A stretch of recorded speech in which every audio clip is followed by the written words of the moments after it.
नमस्कार शेतकरी मित्रांनो, पुण्यश्लोक अहिल्यादेवी होळकर कर्जमुक्ती योजना 2026 या अंतर्गत कर्जमाफीच्या याद्या आता राज्य सरकारने तयार केलेल्या अधिकृत पोर्टलवर अपलोड करण्यात आल्या आहेत। त्यामुळे आता अनेक शेतकऱ्यांमध्ये या याद्या नेमक्या कुठे आणि कोणत्या केंद्रावर पाहता येतील याबाबत मोठा गोंधळ निर्माण झाला आहे। विशेष म्हणजे आपले सरकार सेवा केंद्राचेही दोन वेगवेगळे प्रकार असल्यामुळे अनेक शेतकरी संभ्रमात आहे। मात्र आता शेतकऱ्यांनी एक महत्त्वाची गोष्ट लक्षात घेणे गरजेचे आहे। कर्जमाफीच्या याद्या पाहण्यासाठी आपल्याला महा ई सेवा केंद्र असलेल्या आपले सरकार सेवा केंद्रावर जावे लागणार आहे।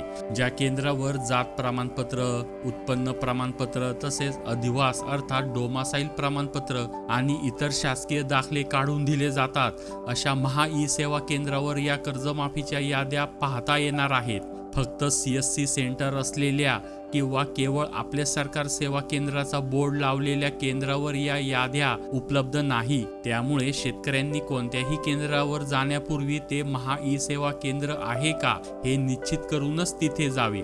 अशा प्रकारची महा ई सेवा केंद्र अनेक ठिकाणी ग्रामपंचायत स्तरावर उपलब्ध आहेत। काही ग्रामपंचायतीची केंद्र सुरू असतील तर काही ठिकाणी ती बंद असण्याची शक्यता आहे। त्यामुळे आपल्या गावातील किंवा जवळच्या परिसरातील सुरू असलेल्या महा ई सेवा केंद्रावर जाऊन कर्जमाफीची यादी तपासता येईल। आता समजा यादीमध्ये आपले नाव आले आहे आणि आपल्याला विशिष्ट क्रमांक देण्यात आला आहे, तर त्यानंतरही शेतकऱ्यांनी काही महत्त्वाच्या गोष्टी काळजीपूर्वक तपासणे अत्यंत गरजेचे आहे। यादीमध्ये आपल्यावर असलेले कर्ज बरोबर दाखवले आहे का, त्यानंतर आपला आधार क्रमांक योग्य आहे का आणि आपल्या बँक खात्याची माहिती अचूक आहे का हे तपासून पाहावे।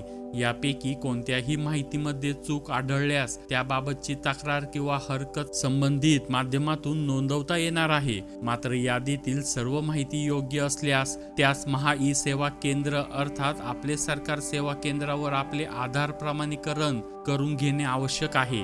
आधार प्रमाणीकरणाची प्रक्रिया पूर्ण केल्यानंतर शासनाकडून देण्यात येणारी कर्जमाफीची रक्कम आपल्या संबंधित कर्ज खात्यामध्ये जमा केली जाणार आहे। ही प्रक्रिया 31 जुलै पूर्वी पूर्ण होणे महत्त्वाचे आहे। त्यामुळे ग्रामपंचायत कार्यालयात किंवा इतर ठिकाणी कर्जमाफीच्या याद्या उपलब्ध नसतील तर शेतकऱ्यांनी गोंधळून जाण्याची गरज नाही।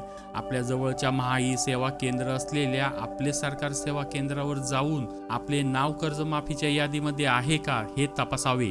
नाव पात्र यादीमध्ये असल्यास कर्जाची माहिती, आधार क्रमांक आणि बँक खात्याची माहिती काळजीपूर्वक तपासावी आणि सर्व माहिती योग्य असल्यास आधार प्रमाणीकरणाची प्रक्रिया पूर्ण करून घ्यावी। त्यामुळे कर्जमाफीचा लाभ मिळण्यासाठी आता शेतकऱ्यांनी योग्य केंद्रावर जाऊन आपली प्रक्रिया वेळेत पूर्ण करणे अत्यंत महत्त्वाचे आहे। अशा प्रकारे पुढील नवीन अपडेट मिळण्यासाठी आताच या चॅनलला सबस्क्राईब करा आणि बेल आयकॉन क्लिक करा। धन्यवाद।